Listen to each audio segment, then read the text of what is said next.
2024 25 26 pass outs thousands of people అసలు software hiring ఫ్రెషర్స్కి ఎప్పుడు start అవుతుంది ఇండియాలో అని చెప్పి చాలా వెయిట్ చేస్తూ ఉన్నారు.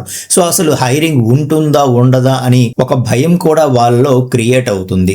కాబట్టి లాస్ట్ 2 months తాలూకా డిఫరెంట్ రిపోర్ట్స్, ట్రస్టెడ్ ప్లాట్ఫామ్స్ ఇవన్నీ కూడా క్లియర్గా అనలైజ్ చేసి అసలు హైరింగ్ అనేది స్టార్ట్ అయ్యే అవకాశం ఉందా, ఉంటే ఎప్పటి నుండి ఉండొచ్చు అనేది క్లియర్ ఇన్ఫర్మేషన్ అనేది ఈ వీడియోలో మనం డిస్కస్ చేద్దాం. రీసెంట్గా జూన్ 2026లో ఏదైతే నౌకరీ జాబ్ స్పీక్ రిపోర్ట్ అనేది ఒకటి రిలీజ్ చేసిందో దాని ప్రకారం మాట్లాడితే 6 to 8% హైరింగ్ అనేది పెరిగింది అని చెప్తోంది.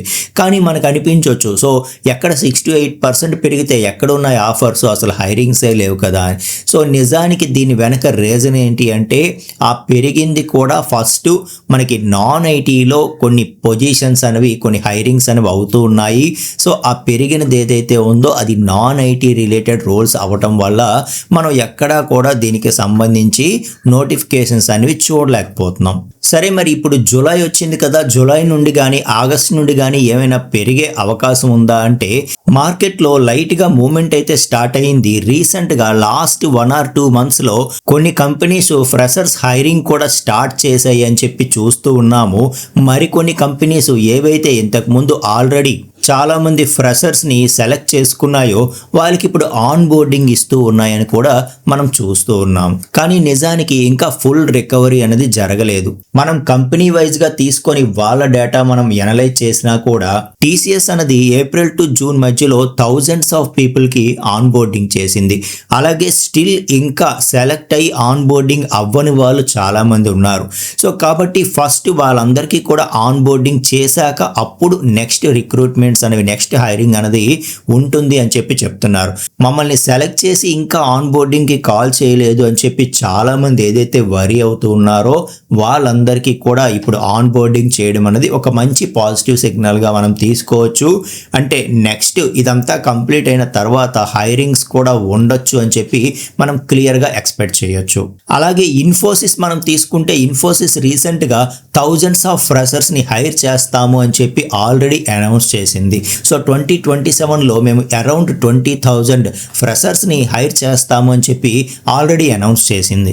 ఇక్కడ ఖచ్చితంగా ఒక కాషన్ చెప్పాలి, ఇంతకు ముందులాగా బల్క్ హైరింగ్ అయితే ఖచ్చితంగా ఉండదు. అంటే ఈ 20,000 పీపుల్ని ఒకే ఆఫ్ క్యాంపస్ పెట్టేసి ఒకేసారి బల్క్ హైరింగ్ అయిపోతుంది అని మాత్రం అనుకోవద్దు.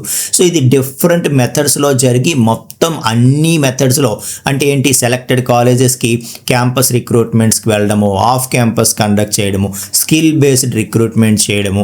ఓకే, సో ఇలాంటివన్నీ కలిపి మనకి 20,000 వరకు తీసుకుంటాము 2027లో అని చెప్పి ఇన్ఫోసిస్ చెప్తూ ఉంది. అలాగే మనం హెచ్సిఎల్ తీసుకుంటే హెచ్సిఎల్ అనేది అరౌండ్ 10,000 ఫ్రెషర్స్ని హైర్ చేసింది ఆల్రెడీ 2026లో. అండ్ 2027లో కూడా మేము సేమ్ ఇదే కంటిన్యూ చేస్తాము. అప్పుడు కూడా అరౌండ్ 10,000 to 12,000 పీపుల్ని మేము రిక్రూట్ చేసుకుంటాము అని చెప్పి చెప్తోంది. ఇలా చాలా కంపెనీస్ 2027లో రిక్రూట్ చేసుకోవడానికి రెడీగా ఉన్నాయి. ఇంకా మరి ఏదైతే ఈ బల్క్ హైరింగ్స్, మాస్ హైరింగ్స్ ఏవైతే ఉంటాయో అవి మరికి ఉండవా అని అంటే మేబీ ఇంతకు ముందు ఉండేటటువంటి అంత మాస్ హైరింగ్స్ అయితే మనకి ఉండకపోవచ్చు అండి. ఎందుకంటే మనకి ఈ ఎంఎన్సి కంపెనీస్ అన్ని కూడా ఎక్కువగా యుఎస్, యూరప్ అక్కడ నుండి వీళ్ళకి ఎక్కువగా ప్రాజెక్ట్స్ అనేవి జనరల్గా వస్తూ ఉంటాయి.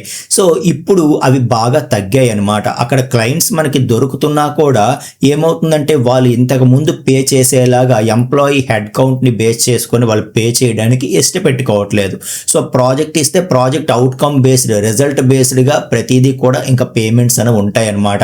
కాబట్టి వీళ్ళు ముందుగానే మాస్ హైరింగ్ చేసి పీపుల్ని రెడీ చేసి ఉంచుకొని ఎప్పుడు ప్రాజెక్ట్ వస్తే అప్పుడు వాళ్ళని యూజ్ చేసుకోవడం అనేటటువంటి మెథడాలజీ ఇంకా ఉండదు. వన్స్ ప్రాజెక్ట్ వచ్చిన తర్వాత ఆ ప్రాజెక్ట్కి రెడీ స్కిల్ సెట్ ఎవరైతే ఉంటారో, సో ఎవరైతే ఎంతమంది అయితే అవసరమో అంతమందిని అప్పుడు రిక్రూట్ చేసుకుంటుంది తప్పితే ఆన్ డిమాండ్ రిక్రూట్మెంట్ రిక్రూట్మెంట్ ఉంటుంది తప్పితే ఇంకా ముందు నుండి రిక్రూట్మెంట్ చేసుకోవడం అనేది ఇంకా ఫ్యూచర్లో ఉండదు అని చెప్పి కంపెనీస్ చెప్తున్నాయి అన్నమాట. సో ఇలా ప్రాజెక్ట్ వచ్చేటప్పుడు దానికి తగ్గట్టుగా స్కిల్ బేస్డ్ పీపుల్ని తీసుకునేటప్పుడు మాత్రం ఎవరికైతే ఎండ్ టు ఎండ్ నాలెడ్జ్ ఉంటుందో వాళ్ళకి మాత్రమే ఇంకా ప్రయారిటీ ఉంటుంది. కాబట్టి మీరు ఏదైనా కోర్స్ నేర్చుకుంటుంటే జస్ట్ కోర్స్ నేర్చుకొని విడిచిపెట్టేస్తే ఎన్నాళ్ళలాగా జాబ్ రాదు.